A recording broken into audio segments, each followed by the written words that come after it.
Hey guys, how you doing? It's Voodoo here and welcome to episode 7 of my Call of Duty Black Ops 2 Emblem editor series. Today we're taking a look at the Autobots logo. Now I did Decepticons in the last video. There will be an annotation somewhere on the screen at some point when I get round to it, just around about now, and you will be able to click that and go to that video. But this is the Autobots. It was a relatively simple design, but I have to tell you it was very tricky.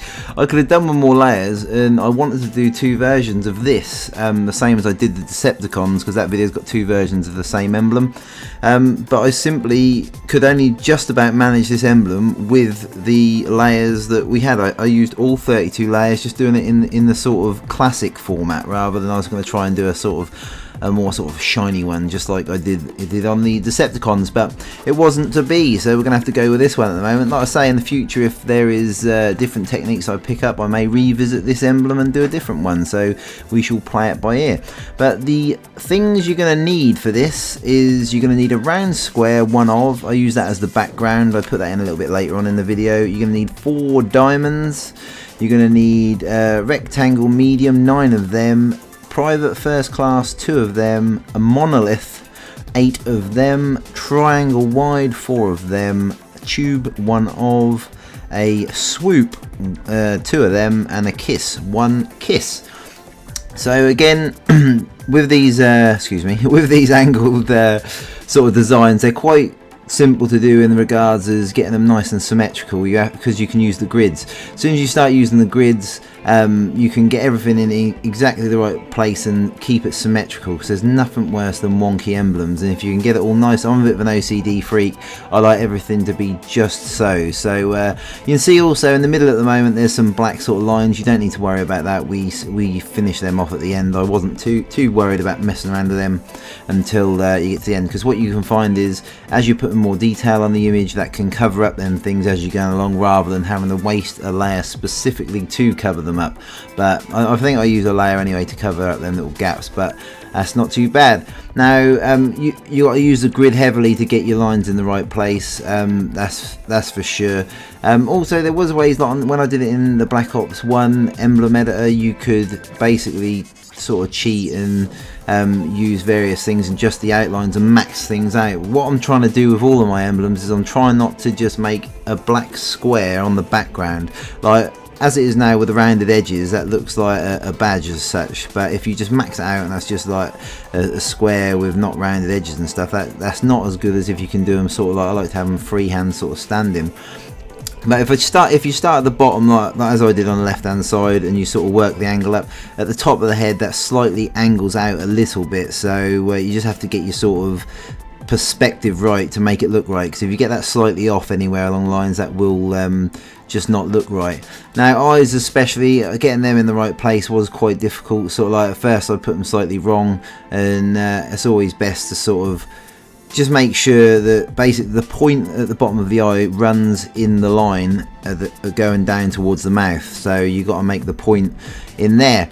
But other than that, it's pretty straightforward really. You just sort of like have to line everything up symmetrically, get all your bits and pieces in there, and it will all come easy. Also guys, just one other thing I'd like to mention is, if you're really enjoying this series, if you could leave a rating on the video, I'd really appreciate it. It does help me out, helps the videos get out there a little bit more, and sort of shows a little bit of an appreciation for the time it takes me to make these videos. Obviously I'm trying to put out one a day at the moment, and it's a lot of work, and I'm doing my level best, and it's actually stopped me playing multiplayer to get these done for you. So if that isn't dedication to the cause, I don't know what is. And if you could rate the video, I would really appreciate it. It puts a nice little smile on my face when I see a nice amount of like ratings, so I'd really appreciate it. But we're sort of now getting towards the middle area of the logo, just doing his nose and all them bits and pieces. I don't know if Autobots have noses, but I'm going to call it his nose regardless.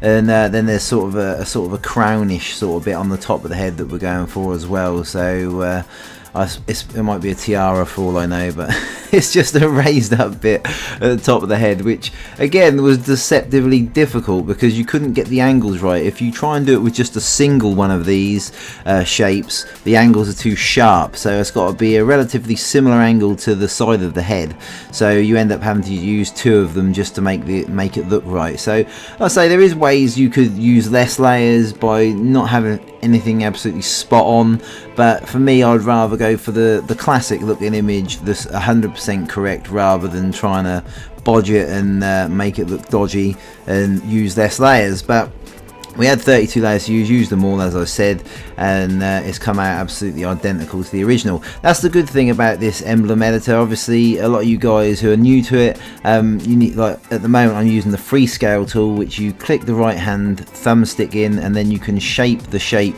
in any which direction you need to, and you just got to get sort of used to using that. And once you've got used to using that, then these emblems will be a lot easier to make. They certainly are sort of like, they can be a little bit tricky. And it's funny that some of the most advanced logos that I've got a few in the bag that are coming your way. Some of the most popular ones you guys are requesting. Some of the ones that are like look absolutely sort of out of this world don't take all the layers up, and some of the ones that are a bit more basic take all the layers. It's very difficult to sort of work out how many layers you're going to need and what emblem's going to do what at the moment. So that's all, we're all learning, guys. As you know, the emblem editor is new, so there's going to be lots of sort of tweaks and little tricks that we're going to learn as we go along, but I'm really enjoying it, and hopefully you guys are enjoying the series. So we're sort of coming towards the end of the image here, guys. We are sort of doing the finishing touches. At the end of this video I run through all the different layers really slowly so you can see exactly what shape has gone where and done what, just to give you a little bit more of an insight, and that makes it easier for you. And I'm going to try and do that with all of the videos I do, sort of go through the shape slowly at the end when I remember. Now I'm not very good at remembering things, so I'm going to do my level best to make it as easy as I can. So there you can see I just use the layer there just to sort of cover up any sort of gaps on the background, and also just to make them lines above the eyes just look the right shape. Also, another thing I'd like to mention is obviously leave your suggestions in the comments section below. I'll do my level best to get round to doing as many of them as I can. Some are still going to be unachievable in this emblem editor, but I will do my level best to do all the ones that I can. Obviously I've got a long list, so don't get upset if you don't see it immediately, but I shall definitely have a go at all of them, that's for sure. So feel free to leave them in the comment section below and we'll see how we get on. But as you can see, we're coming towards the end of the image here. I'm going through the different shapes nice and slow so you can sort of gauge where they are, just so you can tweak the image to get it just right. Spend a lot of time just finishing off the images, guys, because that makes a hell of a difference. But as always, thanks ever so much for watching. Please don't forget to rate, comment and subscribe if you haven't already done so, and I shall see you in the next video. See you later, guys.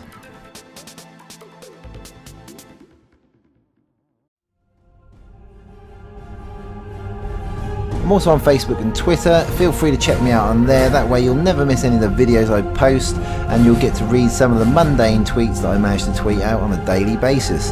Thanks ever so much, guys, and I'll see you later.